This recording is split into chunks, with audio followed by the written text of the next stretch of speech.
Kung nag-aral na kayo ng Introduction to Film or maybe History of World Cinema, na-encounter nyo na ang Soviet montage, Italian neorealism, third cinema. So, quickly, alam natin na sa Soviet montage ay ang mga pelikula na makikita natin dito, mula kay Sergei Eisenstein as example, sila din, dina-downplay nila yung individual characters in the center of attention. Parang social advocacy cinema. No, hindi uso yung protagonist-driven characters. Kuwento ito nung mismong working class. Yun ang madalas na pelikula ni Sergei Eisenstein. Walang iisang bida. Literal na dina-downplay ang individual characters.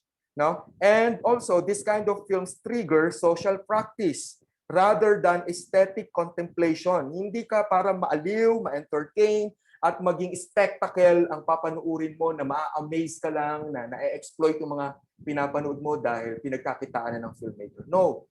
Malinaw ang objective ng Soviet montage filmmakers. No? Magti-trigger ito ng na sana ay maging aware yung mga Russian nung time na yon, no, sa mga oppression na pinagdadaanan nila, na kailangan i-overthrow nila, for example, ang capitalism at ang fascism, authoritarian government, no, during that time. So may pagka-propaganda, no, in that sense, pero syempre for the greater good of their country.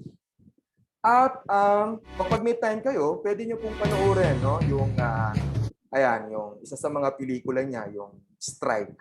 Literal, di ba? Title pa lang, Strike. So, Soviet montage deliberately downplayed individual characters in the center of attention.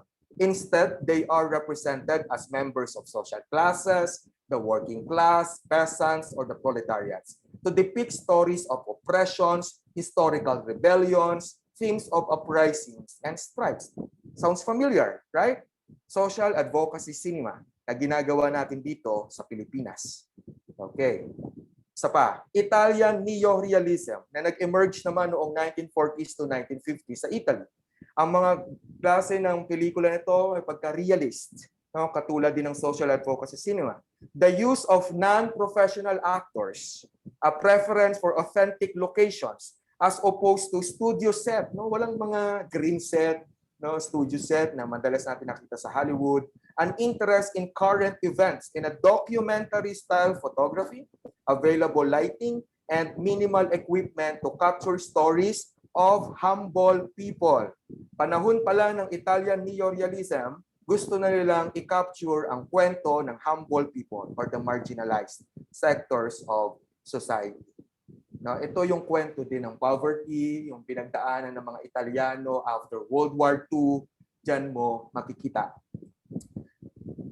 Okay, isang halimbawa niyan, yung Bicycle Thief. Konting trivia lang, sa Italian neorealism, bicycle thieves may plural talaga yun Pero nung pinalabas na sa Hollywood, ginawang The Bicycle Thief. Diba? Doon pala makikita mo yung pagka-individualistic ng Hollywood. Yun. Gusto nila may bide, isang tao. Di ba? Kaya ginawang Bicycle Thief. Ang original niya, Bicycle Thieves, marami, hindi lang isang, ang tinutukoy dito, hindi lang isang literal na bicycle thief. Maraming nagnanakaw sa oportunidad ng mga Italiano noong time na yon. Yun sana yung point. Anyway, at last na po, siguro ay narinig nyo na rin sa inyong mga pag-aaral ang third cinema, 1960s, 1970s. Sa Latin America naman, anti-imperialist cinematic movement. Ino-oppose nito ang imperialism, ang neo-colonialism. No? Ayaw din nila nung ginagawa ng Hollywood filmmaking na nakakapagpa-brainwash daw sa mga tao, ginagawang passive ang mga audiences, hindi pinag-iisip, no, yung mga manonood, ayaw nila nun. Ino-oppose nila yung ganong klase ng practice sa filmmaking.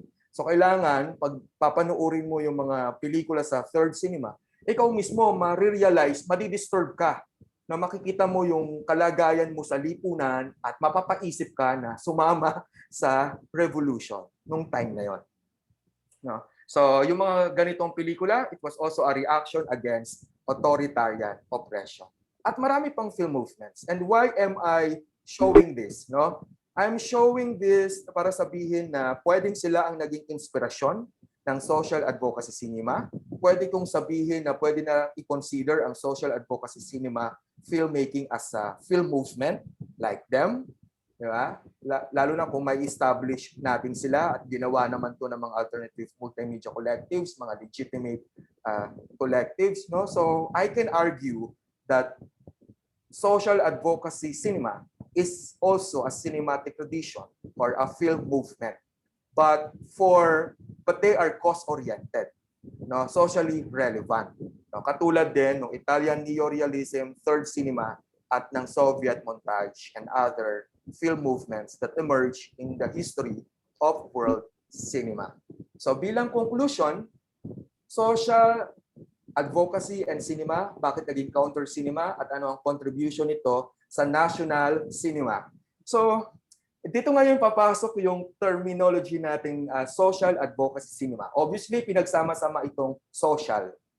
Why? Kasi ang mga pelikulang yan, pinagtulungan yan ng mga alternative multimedia collectives, plus people's organization, plus NGO, non-governmental organizations, yung mismong marginalized sectors, ang mga aktivista, even the academe, no, na tumutulong sa pagpapalabas ng mga pelikulang to, especially the UP Film Center, ibang government agencies katulad ng NCCA, at yung mismong audience. Dito papasok yung socialness, no, nung pelikulang to. At syempre, advocacy, may ina-advocate yung pelikula.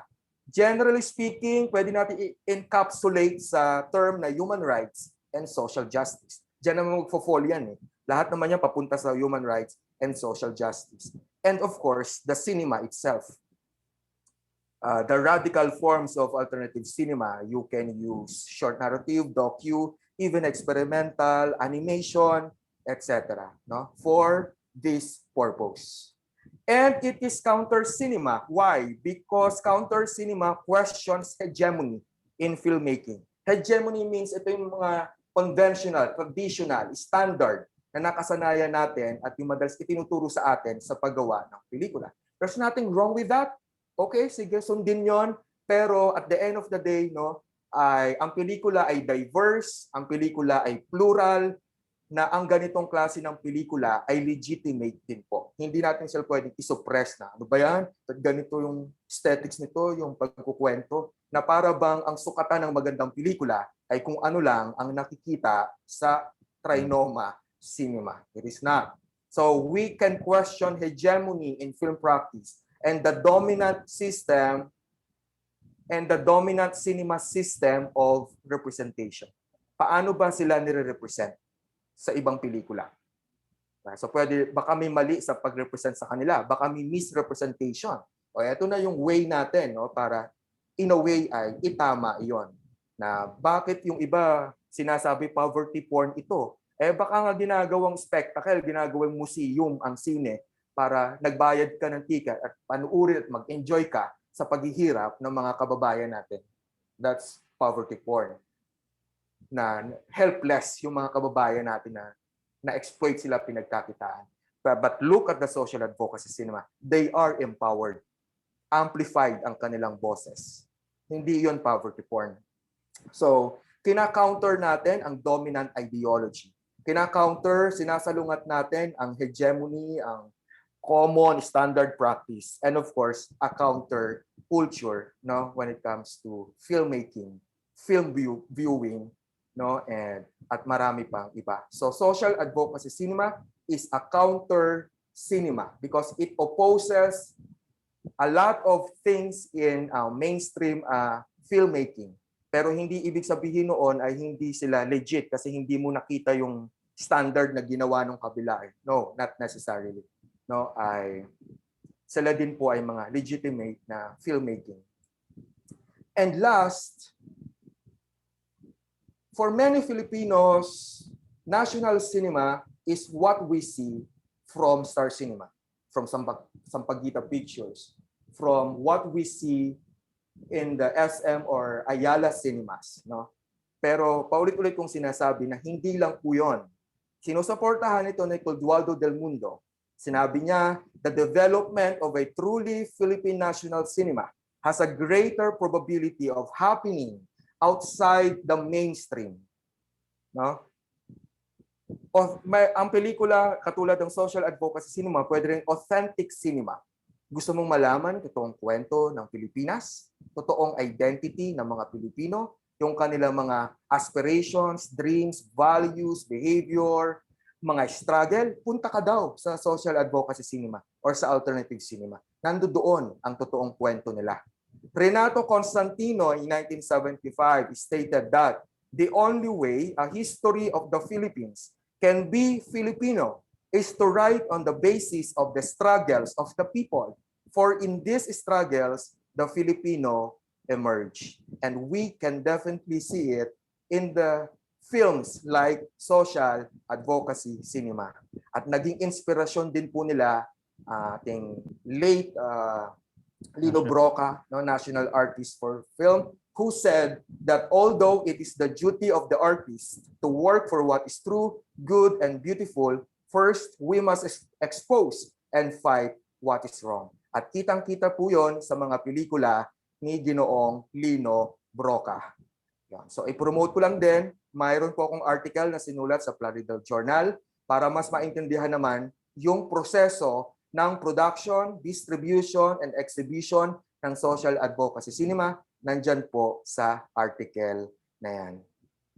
Thank you so much.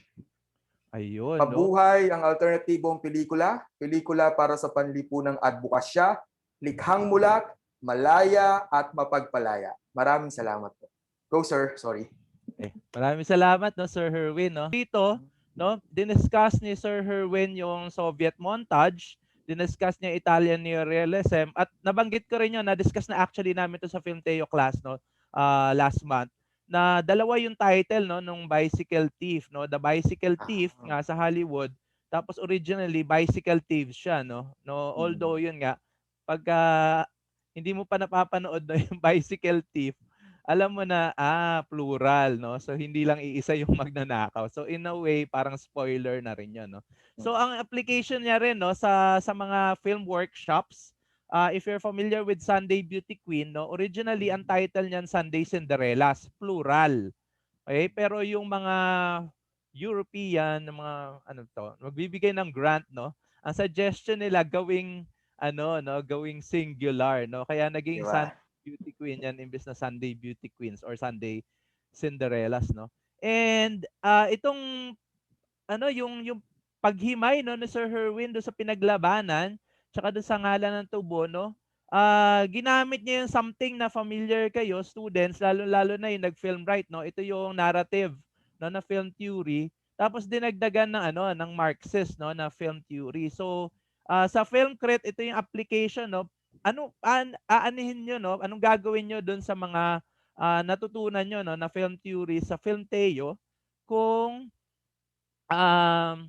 hindi i-apply sa shoot or ito, no, sa pag-critic, no, ng mga pelikula, no. So ito paghimay ng mga pelikula na ginawa, no, ng mga different multimedia collectives, at gaya rin nung presentation ni Ma'am Casey, in-apply din ni Sir Herwin, no, yung mga film theories, hindi lang sa mga pelikula, hindi lang sa paper, kundi rin doon sa mga different film festivals, no, na hindi masyadong or hindi familiar, no, lalo na yung mga film students, no, na nakakaiba.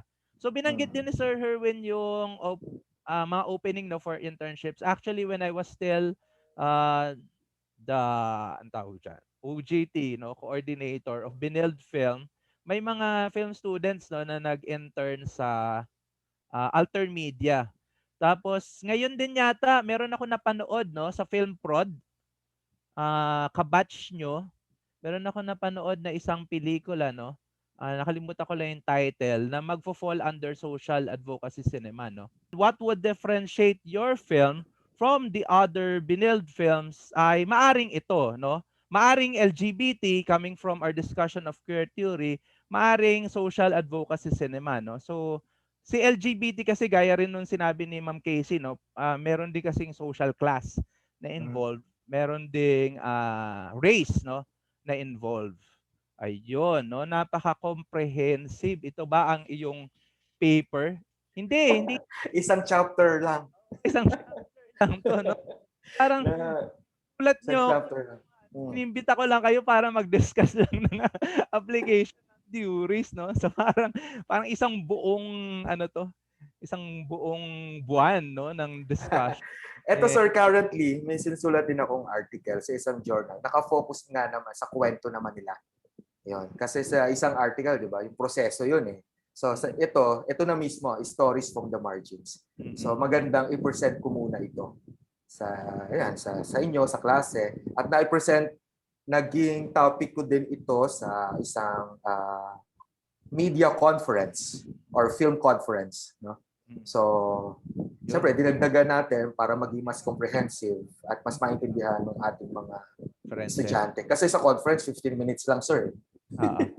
Eto, so nabigyan niyo ako ng platform na mas comprehensive and thank you for that. Nabigay ko yata yung Cinemata 'no.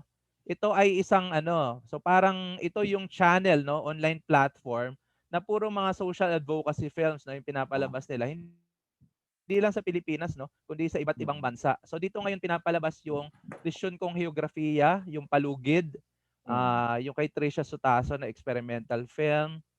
Parang ito rin yung ginamit ng ano 'no, ng CCP Film, Broadcast and New Media na department dun sa kanilang pag-screen 'no, nung mga pelikula ni Sir Nick de Ocampo. Tapos isa pa, ay under sa EngageMedia 'no, yung Cinemata. So kung ayaw niyo naman ng channel 'no, para pagpalabasan ng inyong social advocacy film or ayaw niyo mag-apply ng grant for a film festival, puwede kayong mag-apply ng grant 'no, para ma-produce ang inyong pelikula 'no. So ito nakakuha kami ng grant, $4,000 Nice. 'no, from EngageMedia 'no. So ito yung, kapo-post lang namin dun sa Red Room Media Productions na Facebook page 'no, yung sa Panulukan. Yung may street ni Cade De Los Santos, yun. So, yun yung pinasa namin. So, if you're interested 'no, in pursuing this kind of cinema, so ito ay exposure 'no, sa inyo para intindihin 'no, yung other side of the fence 'no. At hindi lang tayo maging privileged 'no, hindi lang natin sila tingnan na gaya ng sinabi ni Sir Herwin na nanggugulo, nagva-vandalize 'no. Legit yung ano, eh, yung call nung sa Hacienda Lucita kasi nasa batas yun, yung Comprehensive Agrarian Reform 'no, na program. Unfortunately 'no, dahil bahagi si dating the late 'no, President Cory Aquino ng Coangco clan 'no. Yun din ang kahinaan kasi 'no nung Aquino na family 'no. In-exempt nila yung kanilang mga kamag-anak dun sa pagbabahagi ng lupa doon sa at ito ay napagkasunduan nga under CARP 'no, na ibibigay sana 'no sa mga magsasaka yung kanilang lupa, pero hindi gano'n yung nangyari.